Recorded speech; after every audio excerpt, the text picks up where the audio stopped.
ప్రభువైన యేసు క్రీస్తు నామములో మీ అందరికీ ఉదయకాలపు శుభాలు తెలియజేయుచున్నాను.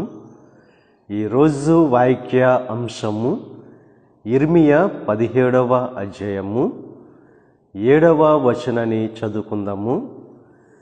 యెహోవాను నమ్ముకున్నవాడు ధన్యుడు, యెహోవా వానికి ఆశ్రయముగా ఉండును.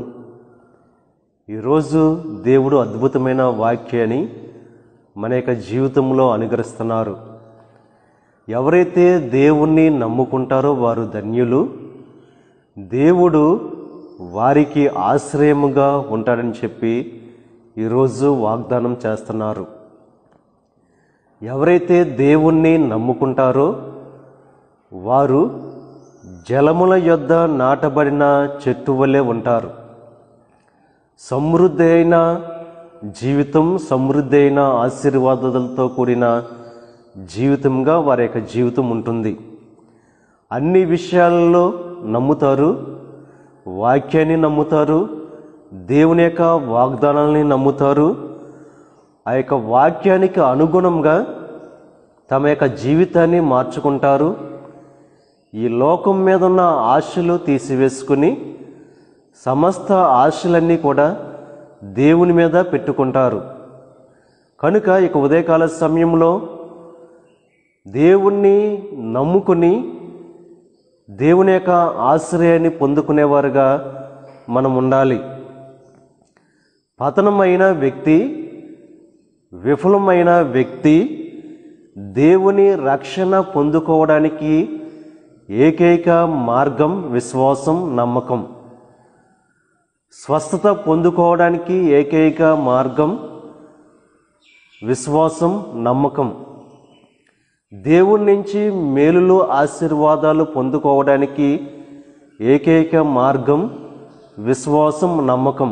కనుక ఎవరైతే దేవుని మీద విశ్వాసం అనేది, నమ్మకం అనేది కలిగి ఉంటారో వారు దేవునికి ఇష్టలుగా ఉంటారు.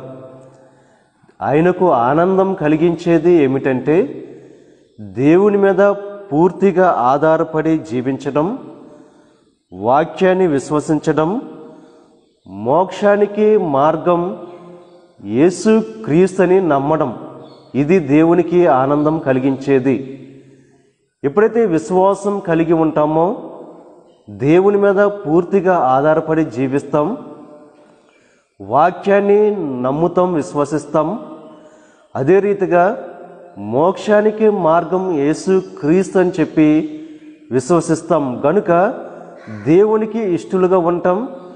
మన యొక్క జీవితంలో ఏది అడిగినా దేవుడు అనుగ్రహించడానికి సిద్ధమైన మనసు కలిగిన వాడుగా అప్పుడు ఉంటాడు. ఇక ఉదయకాల సమయంలో దేవుని మీద విశ్వాసం, నమ్మకం కలిగిన వారుగా ఉంటూ దేవుని మీద ఆధారపడి జీవిస్తూ దేవుని వాక్యానికి అనుగుణంగా జీవితాన్ని మార్చుకుని దేవుని మీద ఆధారపడి జీవిస్తూ దేవుని యొక్క కృపను, దేవుని యొక్క ఆశీర్వాదాలు పొందుకోవలసిందిగా ప్రభు పేరట మిమ్మల్ని కోరుచున్నాను. దేవుడు ఆ రీతిగా మనల్ని నడిపించును గాక. ఆమేన్. ప్రార్థన చేసుకుందాం. పరిశుద్ధుడా, మహోన్నతుడా, సర్వశక్తిమంతుడైన యేసయ్యా, ఈ ఉదయకాల సమయంలో అనుగ్రహించిన వాక్యాన్ని బట్టి నీ నామానికి వందనాలు దేవా.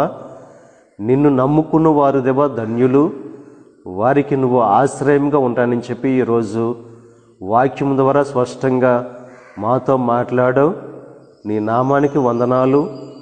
నువ్వు అద్భుతాలు చేసే దేవుడు, ఆశ్చర్యమైన కార్యాలు చేసే దేవుడు. కనుక దేవా నీ మీద నమ్మకం, విశ్వాసం కలిగిన వారుగా ఉంటూ నీ మీద ఆధారపడి జీవిస్తూ నీ మీద ఆశలు పెట్టుకుని ఆ ఆశలు నీ నుంచి పొందుకుని వారి యొక్క జీవితంలో సంతోషకరమైన, ఆనందకరమైన ఆ అనుభవాన్ని పొందుకునే భాగ్యాన్ని ప్రతి ఒక్క బిడ్డకు కలుగు చేయండి.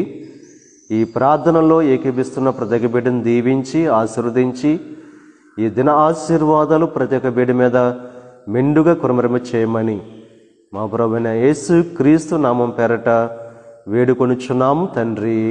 ఆమేన్. తండ్రి, కుమార, పరిశుద్ధాత్మ త్రియేక దేవుని కృప సదాకాలం మనకు తోడై ఉండి నడిపించునుగాక. ఆమేన్.